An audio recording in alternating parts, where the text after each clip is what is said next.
Namaskar everyone, greetings. Hope all of you are doing well. We have some people in the live audience today, it's very fortunate. Those who can come, they can come if you have had both doses of vaccination. The opening prayer for today's class is from a scripture called Sanat Kumara Samhita. I don't know that scripture, but I like these, the hymn, the stanzas. So let me chant.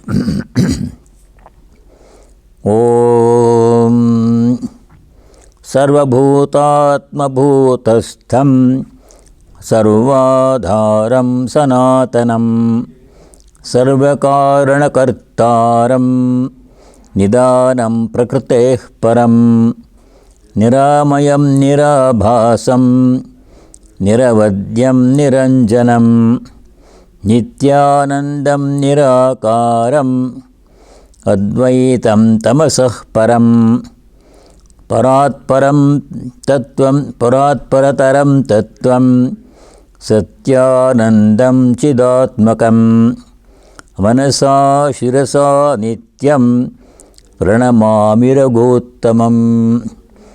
This prayer is on page 160 of the book Universal Prayers, the second one on that page. The translation is on page 161.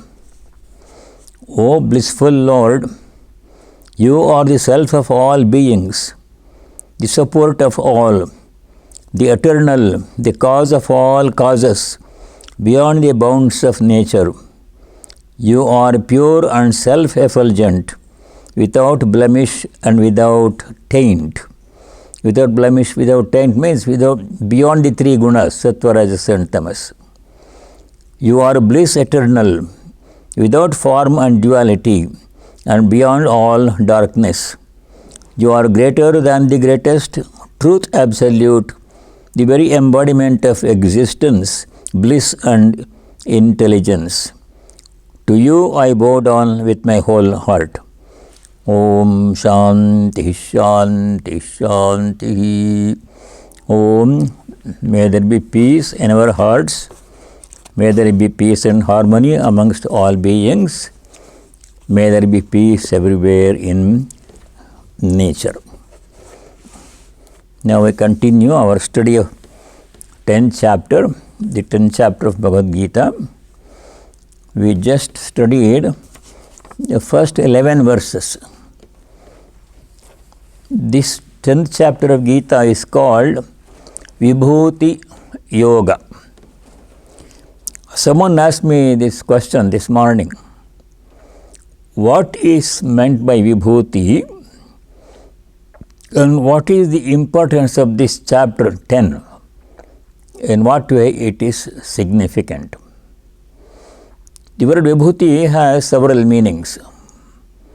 One meaning is the holy ash that we put on our foreheads. When people take bath in the morning and begin their prayer, they put on this 3 strands of Vibhūti, holy ash, which is obtained by doing homa. So that is one Vibhūti, one meaning. That is not the meaning we are concerned with in this chapter. The word Vibhūti in this chapter, 10th chapter, is used in the meaning of manifestation of special power, God's special power in everything. In earlier chapters we have seen that God is present in all and everything. He pervades everything. That will come again also in the 13th and other chapters. The question is, if God is present in everything, then we don't see God, we only see things. For example, I see at night, I see the moon in the sky, and during the day I drink water to quench my thirst. So moon is moon, water is water, sun is sun, a tree is there, a tree is a tree, earth is there, earth is earth. Where is God in all these things? How can I recognize God's presence in all these things? Everything in nature, animate, inanimate. How to recognize God's presence? In what way God's presence can be recognized by us in everything? That is the explanation given with many, many examples in this chapter. Bhagavan Sri Krishna says, in this thing see me in this way, I am present in this way. In that thing I am present in that way. So we can recognize God's presence in everything, everybody in everything, good and bad. That is, this chapter helps us to see God in all and everything. That was the purpose. That was the instruction given in the 6th chapter. Chapter 6, verse number 30, 630, Bhagavan Sri Krishna said, he who sees me, he or she who sees me in all and everything, from him I am never separated. Yo mam pashyati sarvatra, sarvam cha mayi pashyati, tasyaham na pranashyami, sacha me na pranashyati. Chapter 6, sloka number 30. That person who sees me in all and everything, without exception, there is nothing in which God is not present. To such a person, I am never lost. That person is always in contact with me. Because we see that person sees God in everything. How to see God in everything? That question is answered in 10th chapter. With specific examples, many examples, Sri Krishna says, in this object I am present in this way. Actually, this topic has already come. In the 7th chapter, Bhagavan Sri Krishna had already mentioned some of these examples. 7th chapter, it must be verse number 8 onwards. Let me see. He has already given examples of how his presence can be recognized in all and everything. Some examples he give. This 10th chapter is an expansion of that one. He says in the 7th chapter, beginning from verse number 8. Chapter 7, verse number 8. And next 3-4 verses. In those shlokas in chapter 7, Bhagavan had already mentioned how his presence can be recognized in everything, giving some examples. In 10th chapter, he gives many more examples and explains how his presence can be seen and felt in everything, which we ordinarily don't recognize. So in the 7th chapter, verse number 8, he said, chapter 7, verse 8, Rasoham apsu kaunteya prabhasmi shashi suryayo. Apaha means water. In Sanskrit, the word apa is always used in plural. Apsu means in water. Aham rasaha. Rasa means the essence. The essence of water is its life-giving property. It is water that supports our life in our body. We can live without food for many days, but without water we cannot live for any length of time. We need water to nourish every cell in our body. Water has the life-supporting power in it, and that power is indication of God's presence. How can we see God is present in water? Water is a common object. We just take it for granted. We don't pay special attention. Turn the tap on and water comes and we drink. You don't pay much attention to the presence of God in water. But we have to recognize in water, God is present, has a life-supporting power. That is an indication of God's presence in water. Like that, in 7th chapter, he already gave many examples. The same verse, chapter 7, verse 8, Prabhasmi shashi suryayo. Shashi means moon, Surya means sun. Prabha means effulgence. The brightness you see in the sun, the dazzling, powerful, energetic brightness in the sun, and the cool, soothing brightness in the moon. Where are they from? That is from the presence of God in sun and the moon. Because God's power is present in the sun and the moon, sun can produce enormous amount of energy and support all life and every activity on this planet. Without sunlight, we cannot, no life can exist on this planet.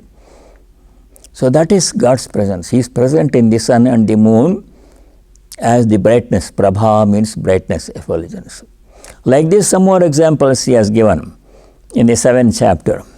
In the 10th chapter, it's an expansion of this topic. How, whenever we see something, how can we recognize God's presence in that thing?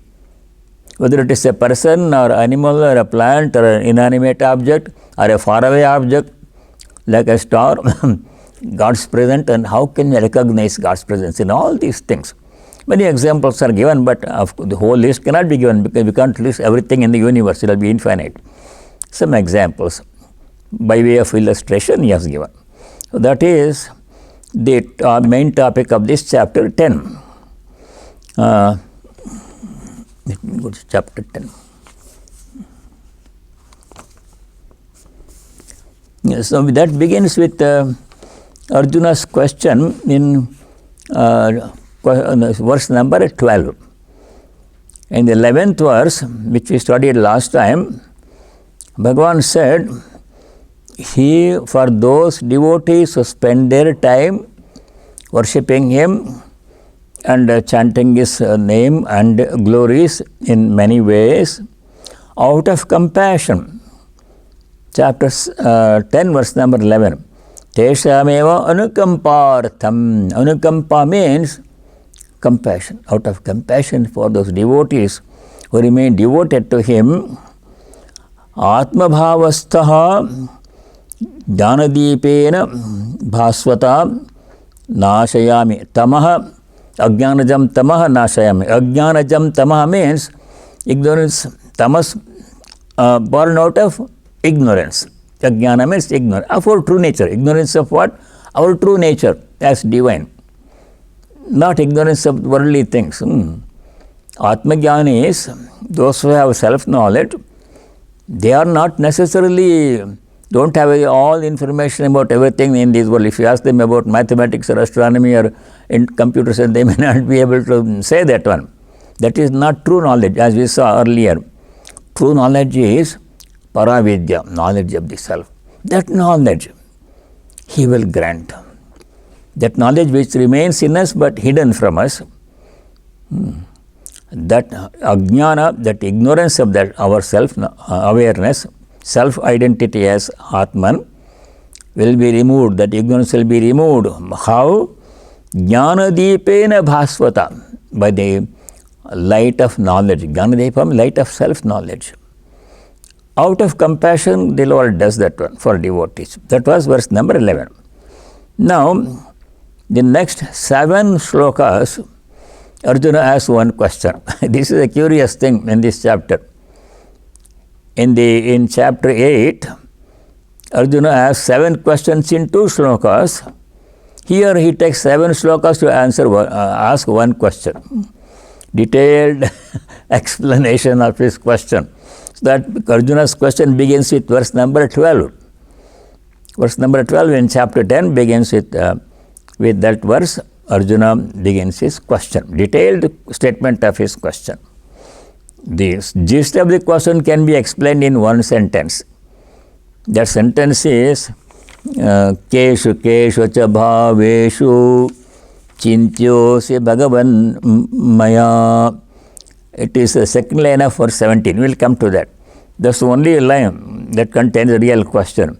The rest of the 6.5 slokas, they are preamble to the question. So verse number 12. Arjuna uvāca paraṃ brahma paraṃ dhāma pavitraṃ paramam bhavān puruṣaṃ śāśvataṃ divyamādidevamajaṃ vibhum. Arjuna asks a question. You are the supreme Brahman. Param Brahma, Param Dhāma. You are the supreme abode, the supreme Brahman, supreme reality. Brahman described in the Upanishads. And you are the supreme abode. There is nothing more to achieve when we reach you. This is the ultimate goal of human existence, human life. Pavitraṃ paramam bhavān. You are the supreme purifier, sanctification, purification. You are also the everlasting divine spirit. Paramam, puruṣaṃ, śāśvataṃ, divyam. Divyam means divine. Śāśvataṃ means permanent. You are the permanent, divine, present in all. Paramam, puruṣaṃ, śāśvataṃ, divyam.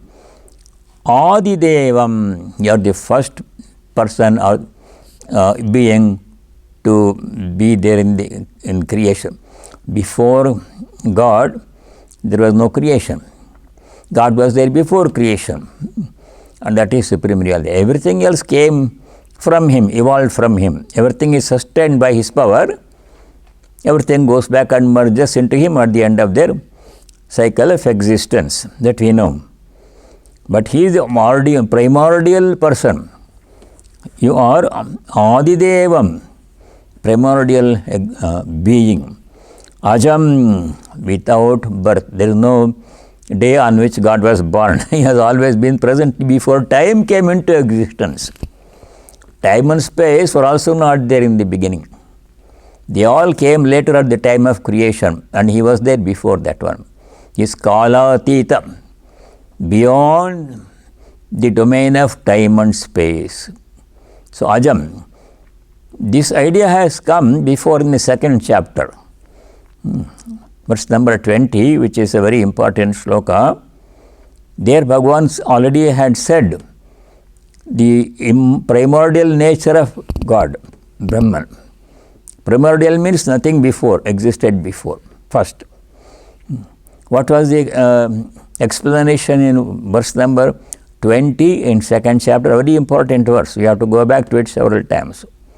There Bhagavan had already said that supreme reality, Brahman or Atman, najayate mriyate va kadachit nayam bhutva bhavita va na bhuyah ajo nitya śāśvatoyam purāṇo nahanyate hanyamane sharire. Aja means, the word Aja has two meanings. Aja means a goat. That's not the meaning we are concerned with. Aja means without birth. Ja means Janma, birth. Aja means one who is never born, always has been in existence, even before time and space came into existence. Ajaha, Shloka 20, verse 20 in chapter 2, very important verse. Now that idea has come again here. Adidevam Ajam Vibhum. Vibhum means all pervading existence. God is present in one place and absent in one place, then He is also limited like any of us. We are present here, we are not present upstairs or in some other town where we can only be present in one place because we are limited. But God is unlimited, He is present everywhere. Vibhu means one who is present everywhere. There is no place where God is not. So that's why you cannot move. Where do you move from where to where? If you are in one place and not in the other place, then you can move from this place to that place. But God cannot. He is always present everywhere. There is no movement. Ajaha, Ajaha, Ajam, Vibhum, all pervasive presence. So that is, Arjuna makes this statement, all of which he has already been told. All of this has been told to him by Bhagavan Krishna earlier, as we saw in the second chapter, verse 20. But he is repeating it as a preamble to his main question. Since you are present in everything, how can I recognize your presence in everything? That's the main question. To come to that question, he is giving all this introduction. So verse number 13. Aham ahusvam rishayas sarve devarshirnaradastatha asito devalo vyasaha swayam chaiva bravishime. Ahu means they said. They means all the sages and saints, such as Devarshi Narada, other rishis like Asita, Devala, Vyasa, all of them, the earlier great sages, all of them survey, all of them have Ahu. All the rishis have already said. Ahu means they have already said. Swayam chaiva bravishime. You yourself has said before.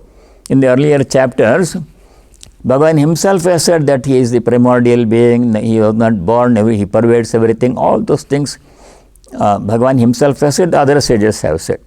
That's what Arjuna has heard from Krishna himself, from other sages. Then, verse number 14, long introduction to the question which can be stated in one line. Verse number 14.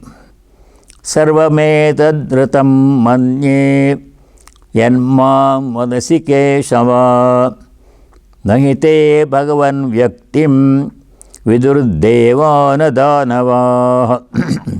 O Lord Krishna, Keshava, all this that you tell me, I know it is all the truth. Yan mam vadasi, whatever you have told me or telling me, O Lord Keshava, sarvam etad ritam manye. Ritam means truth. Satyam madishyami, ritam madishyami, like this we say in Shanti Mantras. I know that everything you have said or telling me is truth. Sarvam etad yan mam vadasi, whatever you are telling me, all of this, ritam manye, I know it is all truth. Nahite bhagavan vyaktim vidurdevana dhanavaha.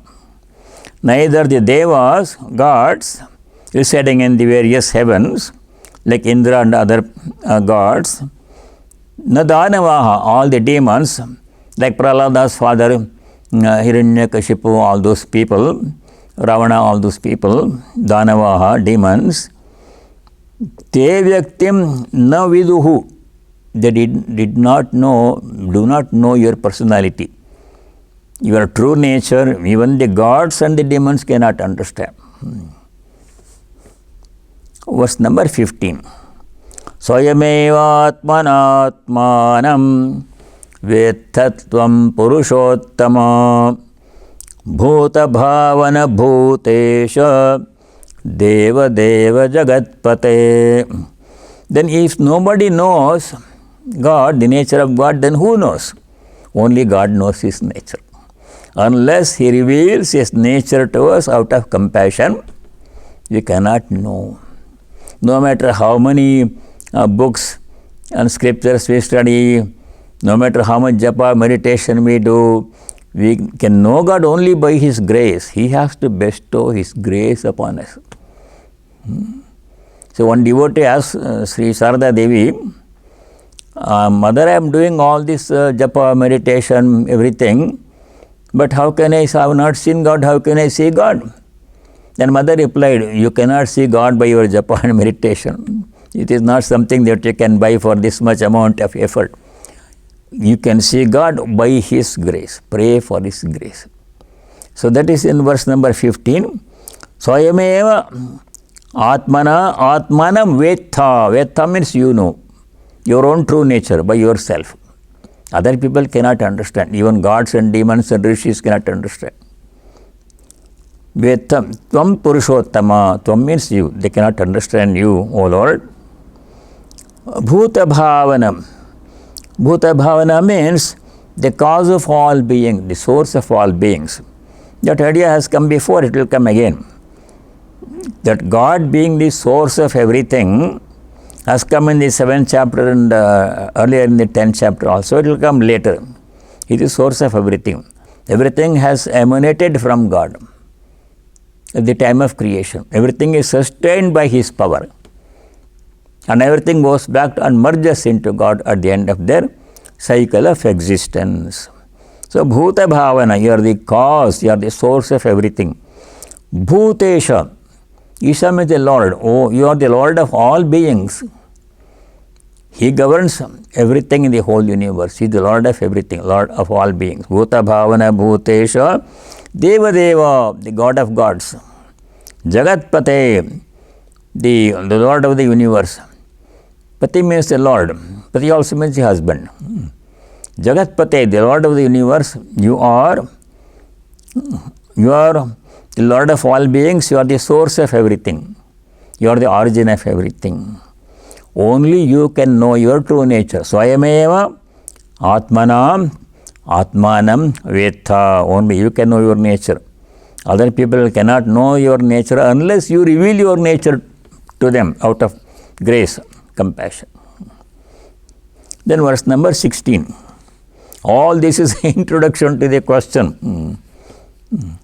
Vaktamarhasya sheshena divya hyatma vibhūtayaha yabhir vibhūtibhir lokan imam swam vyapyatishtasi. Yaktum arhasi. Now you have to tell me. Arjuna is asking Bhagavan Shri Krishna, you have to tell me asheshena, completely. It is not possible to tell God's glories completely because He is infinite.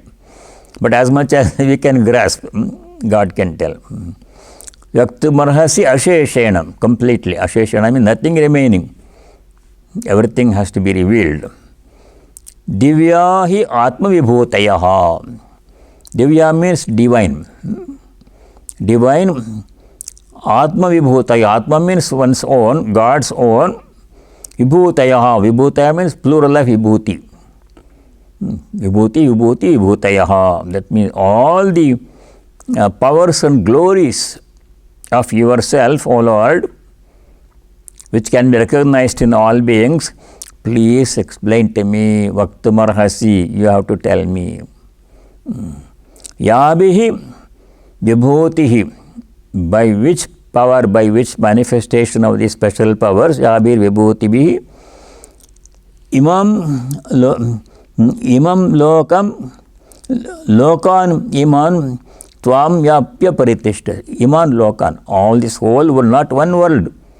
This universe is made up of infinite number of worlds. Ours is a very small planet.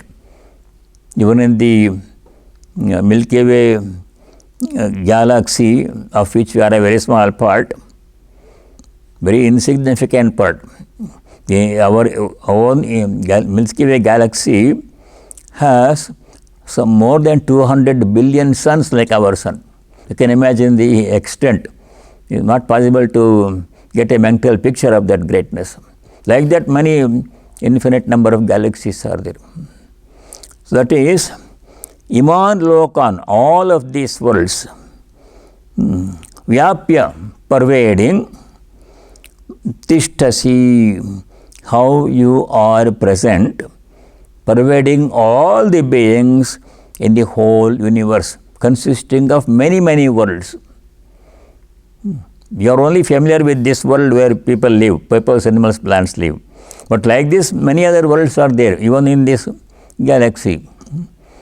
Our Puranas speak about many lokas, 14 lokas, 7 above or 7 below. So many lokas are there, heavens and hells are there.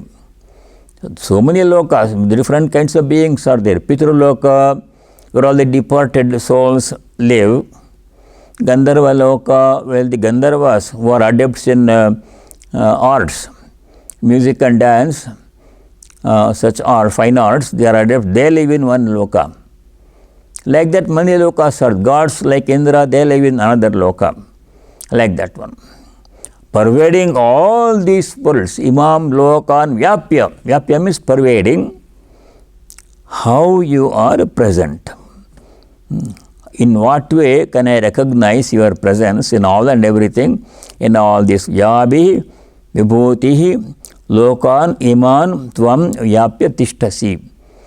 In what special way you manifest yourself, your presence in all the beings, in all these worlds. Please tell me that. Vaktumarhasi, please explain that to me. Then verse number 17.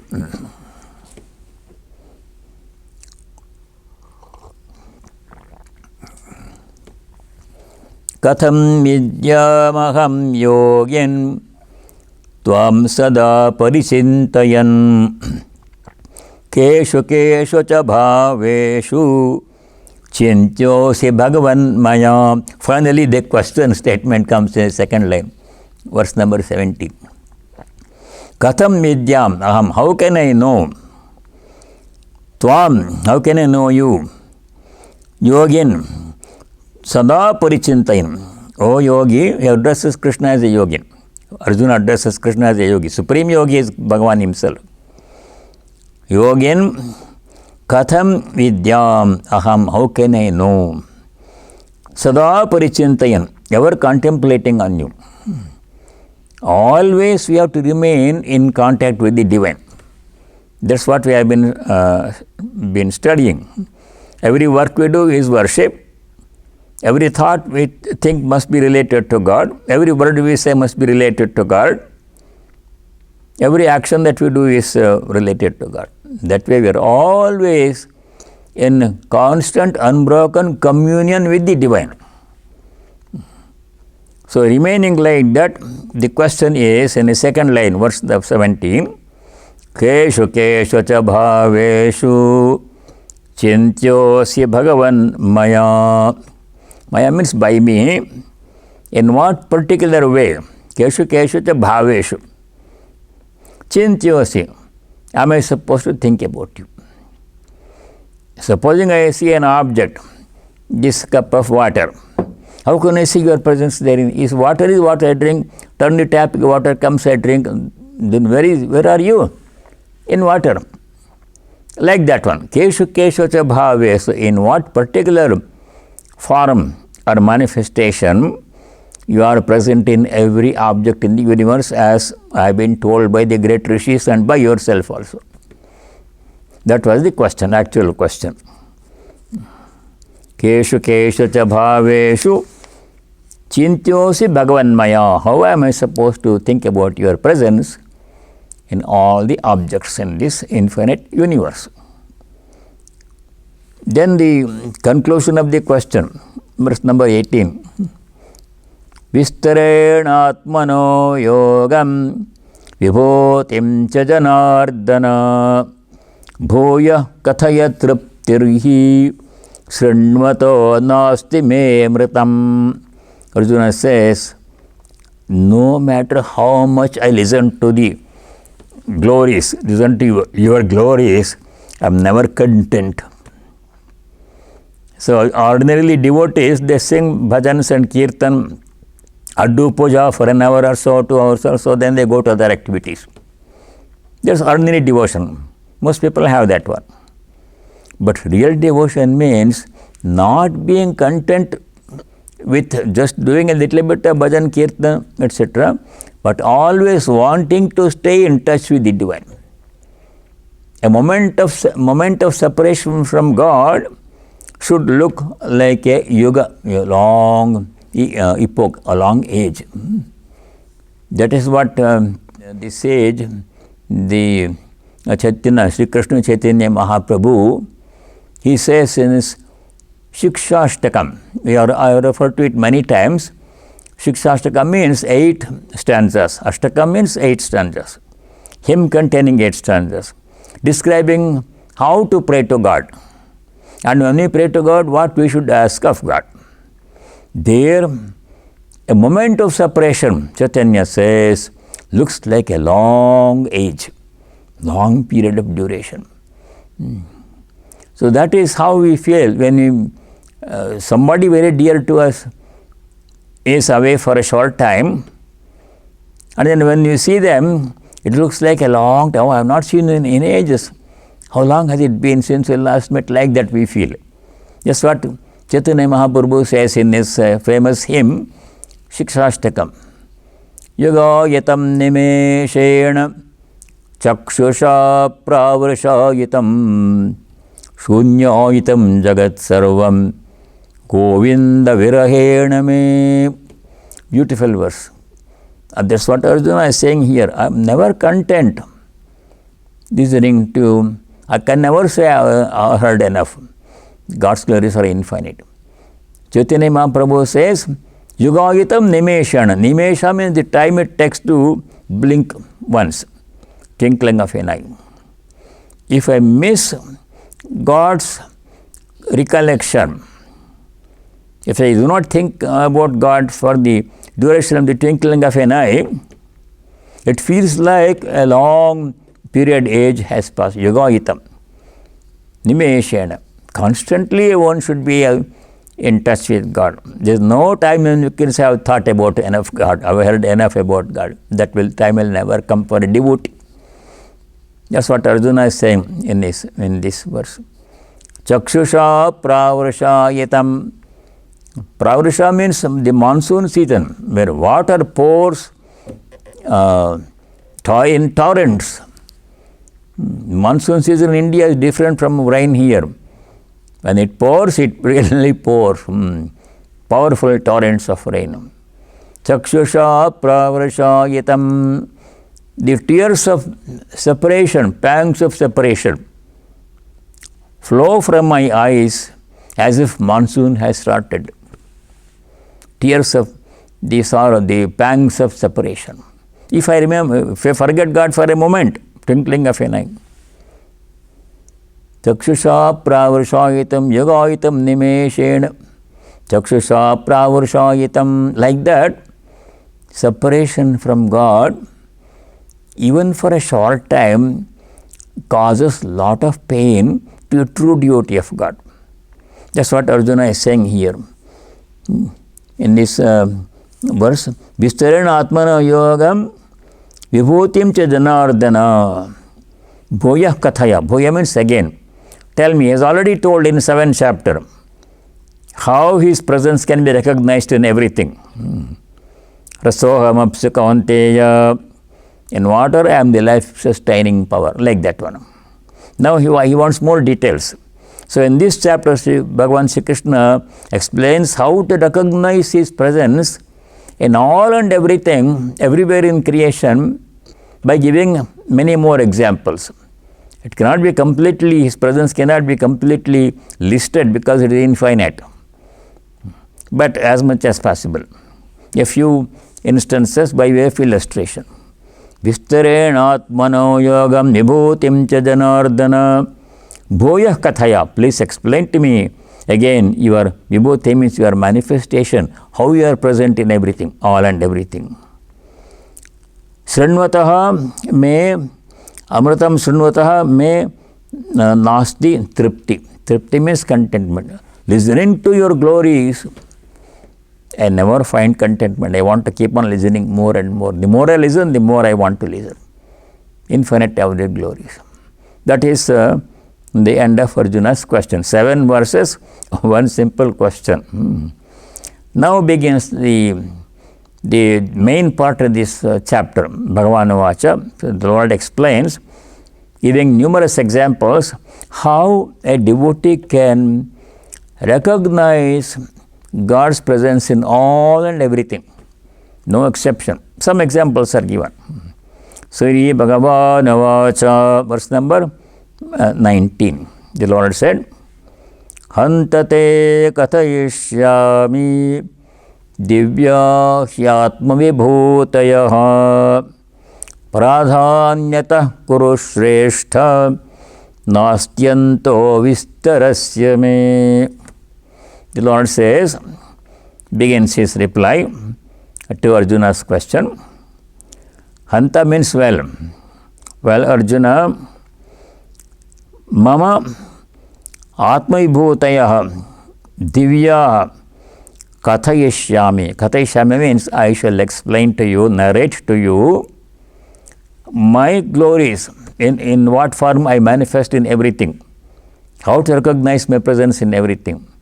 My presence in everything. Mama atma-vibhūtayah, my manifestation in everything. Divya, divine presence.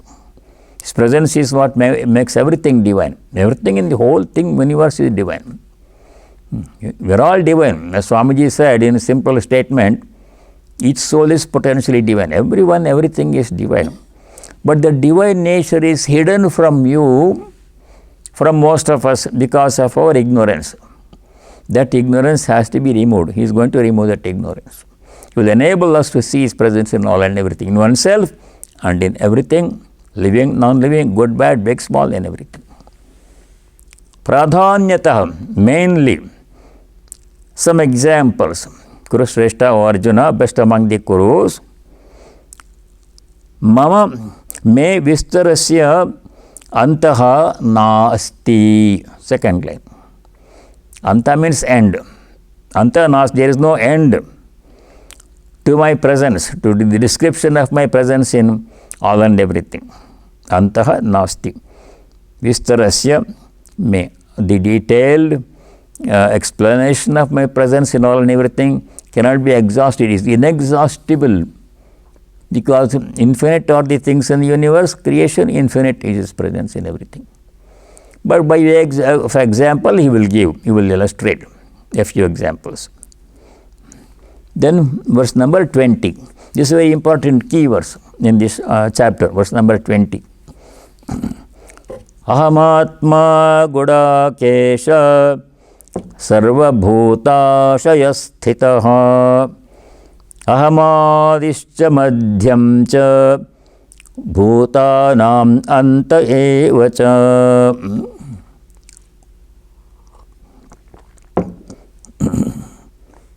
Aham means I, the Bhagwan is saying. Gudakesha means Arjuna. Sarvabhutashayasthitaha. Sarvabhuta. Sarva means all, bhuta means beings. Sarvabhutashayasthita. I am present in all the beings. How? As the essence of everything. As the innermost presence, the essence of everything, I am present in all. Not always visible unless we are, our vision is pervasive, incisive.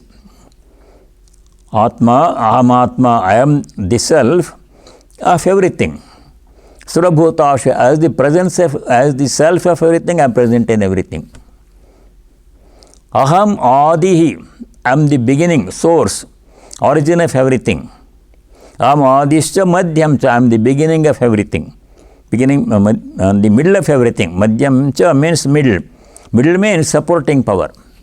Everything originates, comes from the Lord. Everything is exists supported by the power of the Lord. It is His power in us that enables us to do everything. Without His power, we can't even blink once, we can't move a finger. Same thing in the trees. The trees grow, bear fruit and shade and other products because of God's presence in the trees. Same thing in animals. Animals also live, they also eat and live, procreate and fly. What is the power that enables them to do those things? God's power, the presence of God's power in them. Same thing in the sun, in the moon, in the stars. Same thing in the earth. That he will explain that with many examples. Amadishcha madhyam cha bhutanam, of all the beings, I am the beginning, I am the middle. Bhutanam anta eva cha, I am the end. Everything goes back and merges into God at the end of their existence. He is the origin, He is the sustaining power, He is the destination of everything. This idea has come many times on the Upanishads and the Gita itself. For example, in chapter 7, verse number 6. Aham Krishnasya jagatah prabhava pralayasthatha. Chapter 7, verse number 6. He said the same thing. Krishnasya jagatah, of the whole universe. Aham jagatah prabhava, I am the origin, I am the source. Pralayasthatha, I am the destination, into whom everything comes back and merges. That is in 7th chapter, verse number 6. He already mentioned that one.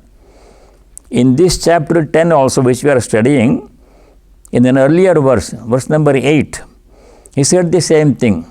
Aham sarvasya prabhavaha mattas sarvam pravartate. I am the origin of everything. From me everything emanates. So the idea comes throughout the Gita and in other scriptures, Upanishads also. I have mentioned several times that famous statement in the Taittiriya Upanishad, where the student asks his teacher, who happens to be his father, please teach me about Brahman. Student's question to the teacher. Teacher's reply is, Brahman is that from which everything comes. Brahman is that by which everything is supported, and Brahman is that into which everything goes back and merges into. That is Brahman. Very famous statement in the Taittiriya Upanishad.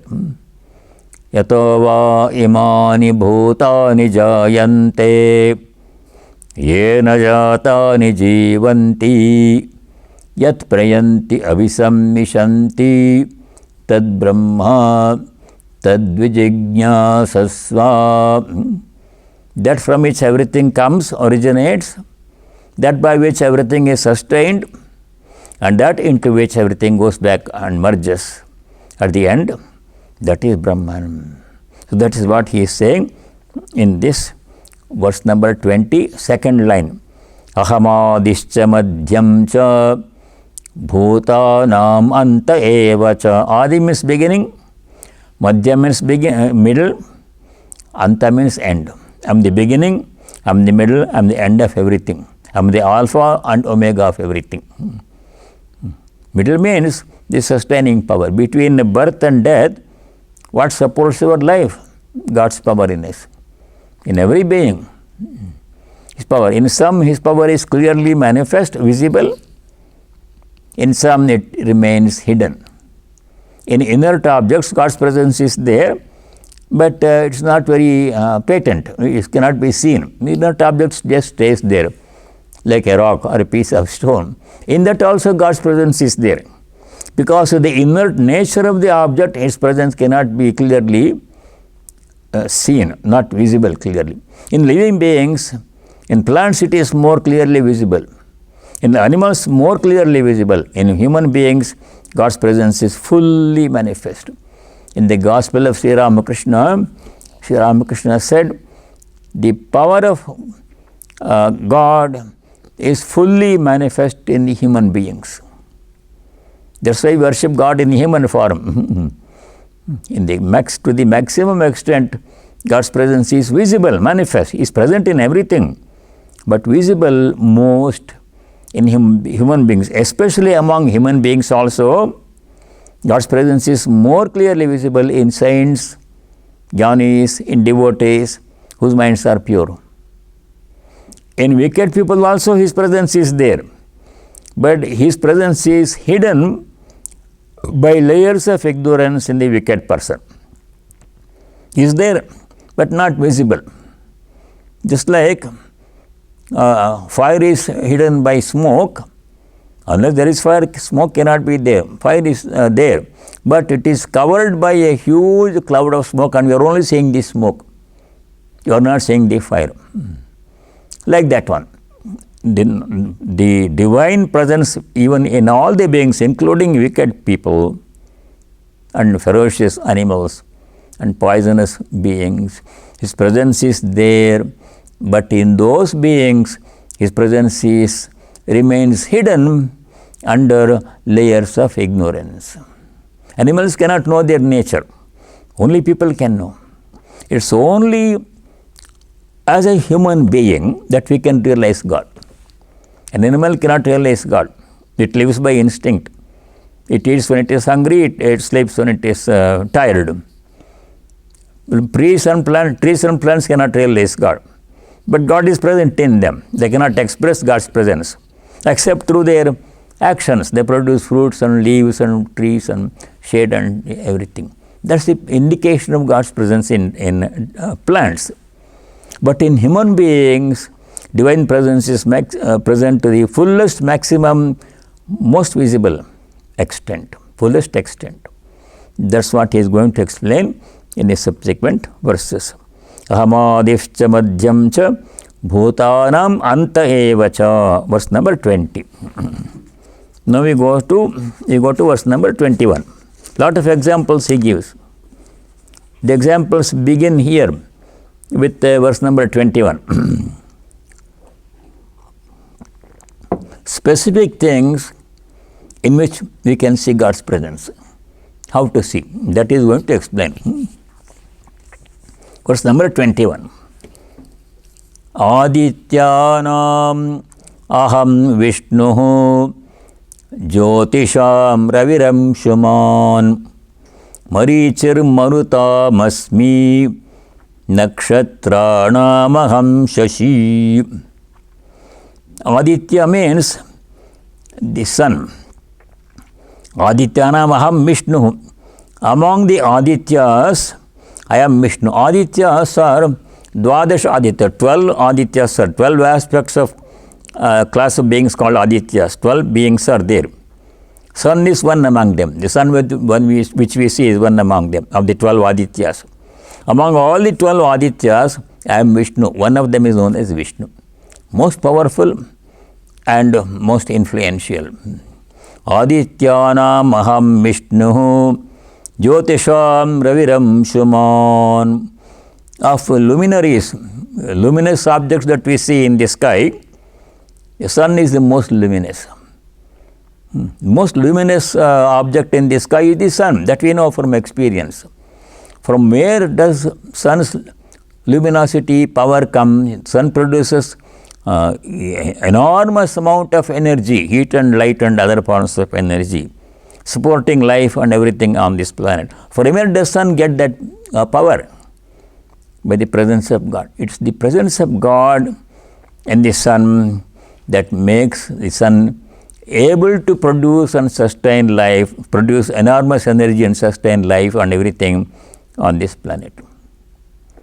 If some object is quite far away from the sun, sunlight cannot reach that much, then there can be no life. In faraway objects like the Pluto, there is no possibility of life because sunlight doesn't reach there that much. And in very close objects like Mercury and Venus, too much heat, no life can sustain. We are in the best position. Adityanam Jyotisham Raviram Shaman. Among all the luminous objects in the sky, the sun is the most luminous. Sun is very important for human beings because it's only because of sun's presence we can all live here. Animals, plants, people can live here. Life is possible on earth. So that is why in the Hindu scriptures, great importance is given to the worship of sun. Because he is the origin of all energy, all power. Everything we have is sun's power. The cloth I am wearing is sunlight in this form of the cloth. The food I eat is sunlight in the form of the food. Without sunlight there can be no plant, no cloth, no food. No water, nothing. It's all his power in this planet. So great importance is given in our scriptures to the worship of sun. Every morning we are supposed to offer arghya, means water offering, symbolic. Of course, what when you give to sun, or in a physical sense, not possible. So every morning we are supposed to, a short mantra, we offer arghya, showing our respect and gratitude to the sun. You might have noticed in all our special pujas, there is one small procedure in the beginning called Surya Arghya Pradhanam. Surya means the sun. Arghya means water offering. Pradhanam means giving, offering. So you can see the Pujari Kumar, Brahmachari Kumar, he takes a little bit water in the small spoon and keeps a flour and sandal paste and rice, etc. and rises and offers. Om Namo Vyusvate Brahman Bhasvate Vishnu Tejase Jagat Savitre Shuchaye Savitre Karmadayine Esho Arghya Sri Suryaya Namaha. Then he pours it as an offering to sun. Not in a physical sense, how can we offer anything to sun? Everything comes from him. But symbolically establishing our connection with the sun. We are all one at the most fundamental level. At the physical level, we are separate. But if you go to the deepest levels of our existence, our origin, we all converge into one mass of pure consciousness. That is Brahman. No name, no form, no attribute, nothing. That is all embedded in our scriptures, in our teachings. Jyotisham Raviram Shuman. Amshuman means another name of sun. Marichar Marutāmasmi. You are doing second line of verse 21. Marichar Marutāmasmi. Maruts are a special kind of beings, above human beings. They control various powers in nature, Marut. 49 of them are there. Among them, one known as Marichi is the prominent one. There you can see God's presence. More familiar examples will come later. Marichar marutāmasmi nakshatranamaham shashi. Nakshatra means the suns, small suns. They are not small, but they are far away, they appear small. Because of the enormous distance, several light years away, they are shining like our sun shines here. Our sun is close to us, optimal distance, 93 million miles. If you are closer, too much heat. If it is far away, no life. In the same way, innumerable number of suns are there. In our own galaxy, 2 billion suns are there, or more. Among all of them, which is clearly visible at night, only the small satellite moon is visible. At night, the night sky, sun is not visible. Sun is on the other side of the planet, our earth. One object that is visible, very bright, very clear visibility is the moon. Transforms sun's dazzling, blazing heat, power into cool, soothing, nurturing moonlight. That is how is it possible? Because of God's presence in the moon. All those are described in the Upanishads and other Puranas and other scriptures in detail. Nakshatranamaham shashi. Verse number 22. Vedanam samavedosmi devanamasmi vasavaha indriyanam manaschasmi bhutanamasmi chetana. Here some familiar examples will come in the second line. Vedanam samavedosmi. 4 Vedas are there. Rigveda, Yajurveda, Samaveda, Atharva Veda. Among all the 4 Vedas, Vedanam Samaveda asmi. Sama is the most pleasant Veda to chant. It has to be chanted in a very particular musical style. Unless very rigorous proper training is received, one cannot chant Samaveda. Other Vedas easier to chant. There are swara markings are there, up and down and elongated swaras. But Samaveda requires special treatment, special musical ability. That is the prominent Vedas among the 4 Vedas. There you can see the beauty of divine presence in Samaveda. Vedanam samavedosmi devanamasmi vasavaha. Among all the gods, so many gods are there, living in the various spheres. Devaloka. Among them, Indra is the most prime. He is the head of all the gods. Indra is called Vasavaha. Indra is Vasavaha. That's another name. He is the most prominent among all the gods. But Indra's position is also not permanent, as we saw before. Like Brahma's position, all these gods, they are not permanent beings.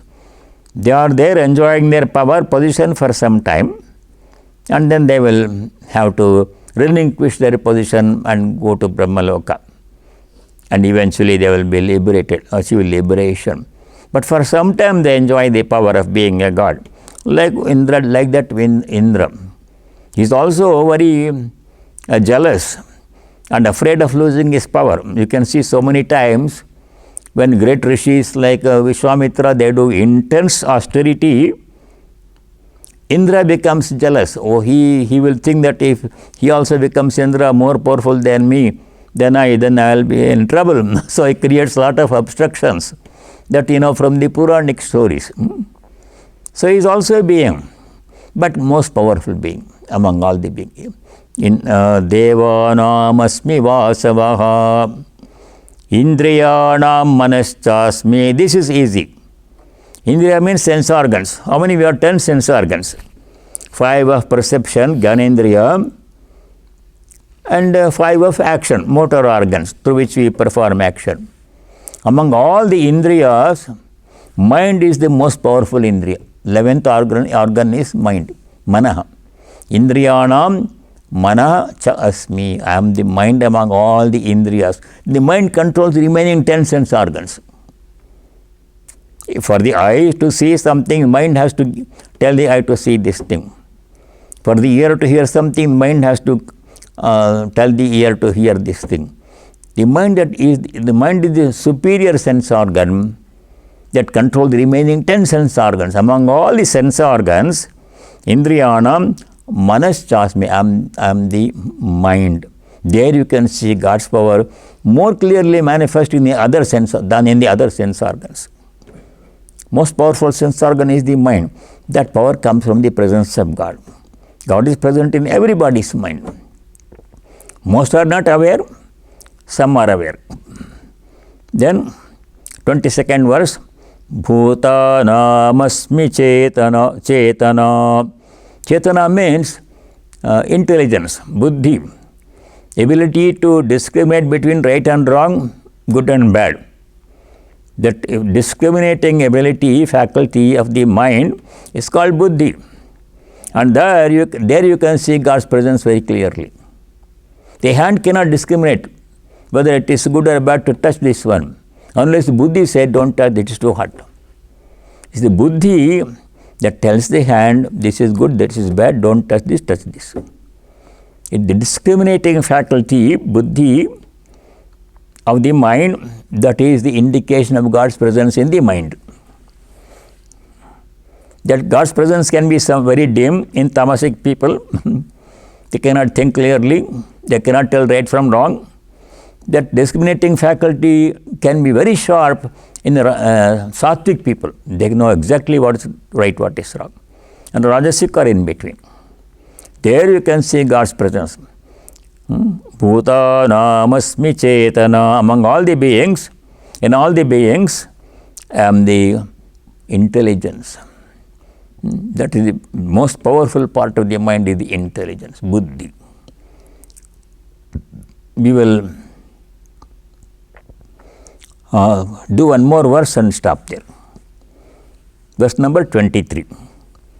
Rudranam Shankaraschasmi Vittesho Yaksha Rakshasam Vasonam Pavakaschasmi Meru Shikarinamaham. The last one is easy to recognize. Shikhari means the mountain which has a peak. Shikara means a peak. Among all the mountains which have peaks, I am Meru Parvata. The Meru mountain is the most recognized mountain. It figures in all the Puranas. Among all the mountains, I am the Meru. And the first line, Rudranam Shankaraschasmi. Among all the Rudras, there are a class of beings, divine beings called Rudras. Different aspects of Shiva. 11 aspects are there. So, among the 11 aspects of Rudra, the one known as Shankara is the most powerful. There you can see God's presence. In the Veda, there is a very famous hymn called Rudra Prashna. That is a Vedic hymn in praise of the glory of Shiva, Rudra. Because there are 11 aspects of Rudra, it has to be chanted 11 times. Or by 11 people one time, like that one, multiples of 11. So among all the Rudras, I am Shankara, known as Shankara, Shiva. Most powerful Rudra. Vittesho Yaksha Rakshasam. Vittesha means the Lord of the wealth, of all wealth. Kubera. There is a deity called Kubera in Indian mythology who owns the whole universe. He is the richest person. Not our billionaires who claim to be rich people.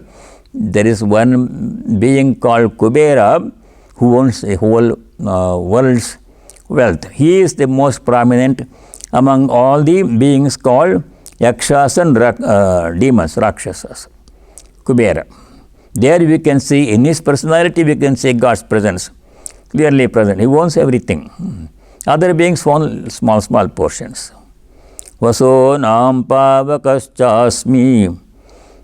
There are a class of beings called Vasus. 8 of them are there, Ashtavasu. Among them we are familiar with one, that is Bhishma. Bhishma comes in the Mahabharata story, the grandfather, and he is one of the 8 Vasus. So among the Vasus, Pavakaschasmi of Vasus, I am the purifying fire. Pavaka means fire. Fire purifies everything. One of the 8 Vasus. Merushikarinamaham. Among all the mountains, I am the Meru. So like this, he points out the most prominent object in every class of objects. Because in the most prominent object, the divine presence is clearly visible. Without divine presence, God's presence, nothing can move. Not an ant can move, we can't blink our eyes once without His presence. It's all His presence in everything that makes everything possible in the whole universe. And we have to recognize God's presence in all and everything. Not just look at the outside object and dismiss, oh, this is only a chair. Or some ordinary person, don't pay it. No, every person is divine. Holy Mother established, practiced this one. Every person who went to her, she saw as her own child. It's another way of seeing God's presence. Every person. Look at people, not people who didn't have much devotion or knowledge, and good people, they all went to her. It accepted everybody as her own child. You are the mother of the wicked as you are the mother of the virtuous. That's the prayer to her. So that is this in more and more familiar examples. As we go more into the topic, we see more familiar examples. Krishna is going to explain how to recognize His presence in all and everything. That means we are always in contact with the divine. But we have to recognize His presence in everything that is around us. This building, this floor, this furniture, the people here, and all of them God is present. But we have to recognize His presence. How to is explained in this chapter, Vibhūti-yoga. So we shall continue next time, and I hope all of you will stay well and stay in touch. I shall say the closing prayer. Om sarve bhavantu sukhinah, sarve santu niramayah, sarve bhadrani pashyantu, ma kaschid dukkha bhag bhavet. Om shanti shanti shanti. Om, may all be happy. May all be free from diseases and other problems. May there be harmony among all beings. No ill will, no hatred. May no one be subject to any kind of suffering by the grace of God. Om peace. May there be peace and joy in our hearts. Adhyatmika shanti. May there be peace and harmony amongst all beings. Adi bhautika shanti. May there be peace everywhere in the whole of nature. Adi daivika shanti. Harihi Om Tat Sat. Sarvam Sri Ramakrishna Arpanamastu. Thank you all and stay well.